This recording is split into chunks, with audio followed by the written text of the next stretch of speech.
अस्सलाम वालेकुम दोस्तों, मैं हूं नवीद और आप देख रहे हैं नवीद नेटवर्क यूट्यूब चैनल। दोस्तों आज की वीडियो 7 किलोवाट के सोलर सिस्टम के ऊपर है। आज की इस वीडियो में हम आपको 7 किलोवाट के सोलर सिस्टम की मुकम्मल इन्फॉर्मेशन आपको बताएंगे। इस सोलर प्रोजेक्ट के ऊपर कितनी लागत आई है और इसके अलावा सोलर पैनल कौन से इस्तेमाल किए गए हैं, सोलर पैनल की प्राइस क्या है और कितने सोलर पैनल लगाए गए हैं इस प्रोजेक्ट के ऊपर, और इसके साथ जो इन्वर्टर इस्तेमाल किया गया है वो कौन सा है, किस कंपनी का है, उसकी प्राइस के बारे में हम आपको बताएंगे। बैटरीज कौन सी इस्तेमाल की गई हैं और कितनी बैटरी लगाई गई हैं उनके बारे में हम आपको मुकम्मल डिटेल के साथ बताएंगे। और मज़ीद आपको बताता चलूँ कि इस सोलर प्रोजेक्ट के ऊपर हमें आउटपुट कितना रिजल्ट मिलता है उसके बारे में हम आपको बताएंगे। तो दोस्तों वीडियो को शुरू करने से पहले आपसे गुजारिश है कि जो दोस्त हमारे चैनल पर नए हैं वो हमारे चैनल को सब्सक्राइब जरूर कर दें, और अगर आपको मेरी वीडियो पसंद आए तो उसको लाइक ज़रूर कीजिएगा। तो दोस्तों वीडियो को शुरू करते हैं। अभी दोस्तों सबसे पहले हम आपको सोलर पैनल्स के बारे में बताते चलें। ये जो टेक्नोलॉजी इस्तेमाल की है वो कौन सी इस्तेमाल की गई है।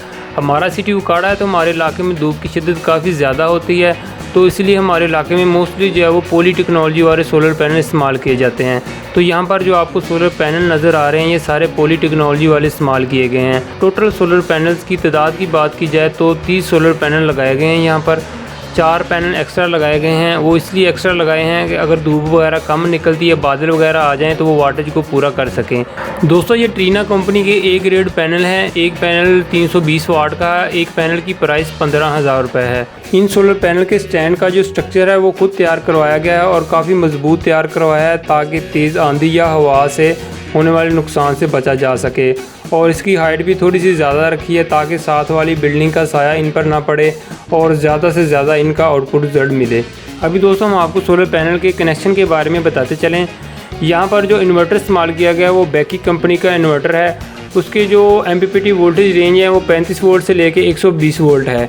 यहाँ पर जो टोटल पैनल लगाए गए हैं वो 30 हैं। तो 3 पैनल को आपस में सीरीज में जोड़ा गया है। टोटल 10 स्ट्रिंग तैयार की गई हैं, उनको बाद में पैरेलल में जोड़ दिया गया है। जो वायर इस्तेमाल की गई है वो 10 mm की है। अभी हम बात करते हैं जी बैटरीज के बारे में। तो ओसाका कंपनी की विटाल ट्यूबर बैटरी इस्तेमाल की गई हैं जिनका मॉडल नंबर TR1600 है। 4 बैटरीज लगाई गई हैं। एक बैटरी की प्राइस 30,000 रुपये है। और इनके कनेक्शन के बारे में आपको बताते चलें। इनके कनेक्शन जो है वो सीरीज़ में किए गए हैं। टोटल 48 वोल्ट बनते हैं और जो इन्वर्टर लगा हुआ है वो 48 वोल्ट को सपोर्ट करता है। अभी दोस्तों हम आपको इस इन्वर्टर के बारे में बताते चलें। ये बैकी कंपनी का 7000 वाट का इन्वर्टर है। इस इन्वर्टर के ऊपर आप 6000 वाट तक का लोड बासानी चला सकते हैं। अभी इस इन्वर्टर के ऊपर 3 AC चल रहे हैं जिसमें 2 AC 1-1 टन के हैं और 1 AC 1.5 टन का है। और इस इन्वर्टर की प्राइस की बात की जाए तो इस इन्वर्टर की प्राइस 1,25,000 रुपये है। इस इन्वर्टर के साथ दोस्तों आप 9000 वाट तक का सोलर सिस्टम अटैच कर सकते हैं। इसके अलावा दोस्तों यहाँ पर आप देख सकते हैं इस सिस्टम की सेफ्टी के लिए यहाँ पर ब्रेकर इस्तेमाल किए गए हैं, वोल्ट मीटर लगाए गए हैं और लाइट्स वगैरह लगी हैं। अभी घर का सारा लोड जो है वो इस इन्वर्टर के ऊपर शिफ्ट है। दोपहर का 1 बज रहा है। मज़ीद मैं आपको बताता चलूँ जो बैटरी इस्तेमाल हो रही हैं ओसाका कंपनी की टाल ट्यूबर बैटरीज़, रात को आप इस बैटरीज़ के ऊपर 600 वाट तक का लोड इस्तेमाल कर सकते हैं पूरी रात के लिए। ये आपको 600 वाट तक का बैकअप पूरी रात जो है वो दे सकती हैं। इस सिस्टम के ऊपर दोस्तों टोटल जो लागत आई है वो 7 लाख रुपए आई है।